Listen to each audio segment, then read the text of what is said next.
Okay, I'm back again with another quick review. This time of my new Apc ES 750. What this is a uninterruptible power supply. Basically protects the computer and various different other items from instantly shutting down in the event of a blackout or a power glitch, and also offers surge protection for various different items, not only for the electrical outlets, but also offers protection for your modem and your TV. And I'll show you that in just a second.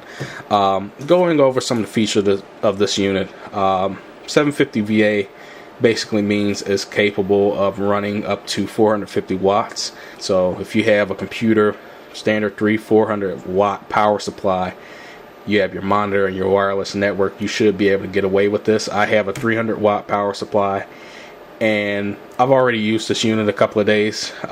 You're actually seeing this 2 days after I did the little unboxing, and I found that my 300 watt power supply pulls either 100 watts or sub 100 watts when just normally viewing videos online, basic stuff like word editing, things like that. When I'm video editing or gaming, yeah, it goes up probably to about 200 plus 200 watts.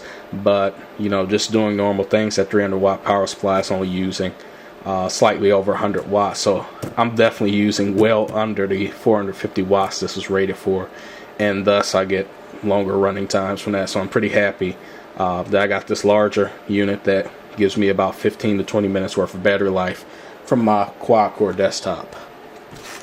So features that come with it include 10 outlets, 5 of which are just surge protection, like a power strip. The other 5 are battery backup, and that's very important because you need the battery backup for your desktop, your monitor. I have 2 wireless routers, and then I also have a light that is battery backup just in case a power outage happens at night. I don't have a flashlight near me. Some of the other nice features this thing packs that you won't usually find is this green feature called the master and control feature. How it works is you have a device plugged into your master. For me, that is my desktop, and in the 3 controlled outlets, you plug in things like speakers, laptops, anything else that doesn't have a physical off button that it's not vampiring power. Even a TV if you want, because that's vampiring power too. But you plug those items into these ports, and what happens is whenever I turn off the master, my desktop, my speakers turn off. They're not vampiring power. The laptop, if it's fully charged, that basically turns off. And if you have a TV or something else, maybe a stereo system, that will also turn off until you turn the desktop back on. Then 2 seconds after you turn the desktop on, these click on. The feature can be enabled or disabled with this button right here. It's a small master enable button. That's pretty much how that works. Might as well show you how the UPS turns on. Just hold it down for 2 seconds and it turns on. Again, you can enable and disable the master. 2 seconds off, and that's it. So along the back, a couple other features. You have a circuit breaker just in case you use over, I believe you can run up to 1200 watts off of the surge side before the circuit breaker trips. There's also 3 inputs right here. Input for your Ethernet, output for your Ethernet, so that you're protecting your computer and your network from surges. There's a USB data port, which is very useful, and some people don't even use that. I found it to be one of the most useful features on this UPS.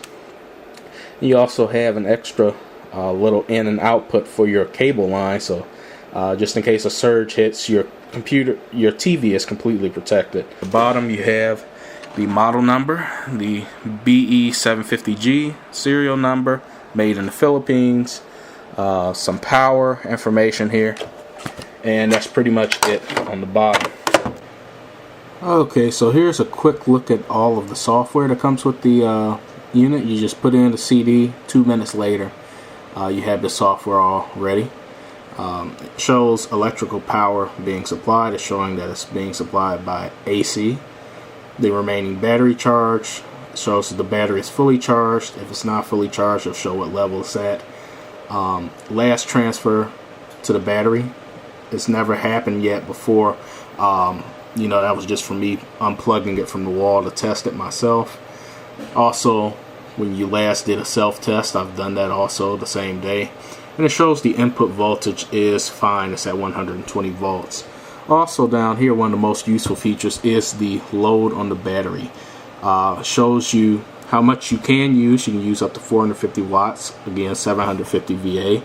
And it shows my current usage is only 121 watts. That pretty much changes depending on what you're doing. Right now I'm just idle, so my processor is really not working that hard, not using much RAM at all, and it pretty much stays pretty low. Shows that I have 14 minutes of battery backup at that low. And I'll just change it a little bit. I'll turn on the small lamp that is plugged into the battery backups, and you should see it raise. So it raised to 130, 135 now, and the battery backup just went down by about a minute. So that's pretty much how it works. Pretty easy software. Very useful to have, since you can adjust some things. This is just showing you the current status of the UPS. You can also look at things like performance over time. You can see anywhere from a week to 24 weeks. You also have runtime options. You can set it up to preserve power, meaning the computer turns off within a minute. It usually turns off within 30 seconds for me. The way I've tested it, it works out pretty well. But I have this set up so just in case I'm away from the computer, the UPS isn't completely drained. I can use the power that's in it to run useful items if the power's still out when I get home, like a cordless telephone or a battery charger for my cell phone. I can pretty much use that reserve power for that.